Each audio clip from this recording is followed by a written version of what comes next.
จะสวัสดีท่านผู้ชมหลายๆคนเคยได้ยินว่าน้องฟ้าแต่ว่าบ่ฮู้ว่าน้องฟ้าอยู่ไสและเป็นแบบใดมื้อนี้จะพาท่านได้รู้กันเลยก่อนอื่นเฮามาเบิ่งแผนที่ของแขวงก่อนจะออกจากตัวเมืองสามัคคีจะได้ผ่านขัวสีกองตามเส้นทางเลขที่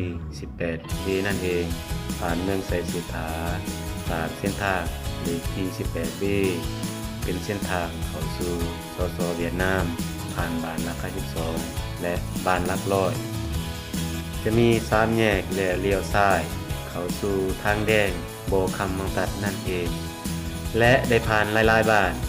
จนหอน้องฟ้าแห่งนี้จะเห็นว่าน้องฟ้ามีความสวยสดงดงามซึ่งข้าพเจ้าเองก็เคยมาที่นี่ก็รู้สึกดีใจหลายที่ได้มาสัมผัสตัวตนเองที่น้องฟ้าแห่งนี้จะเห็นว่าธรรมชาติมีความสวยงามและน่าค้นหา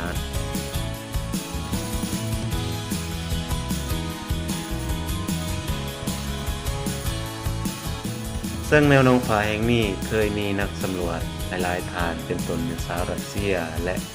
สาวไทยต่างขอให้ทั้งคิดเห็นในทิศทางเดียวกันว่าน้องฟ้าแห่งนี้มีความสวยงามน่าค้นหาและลึกลับ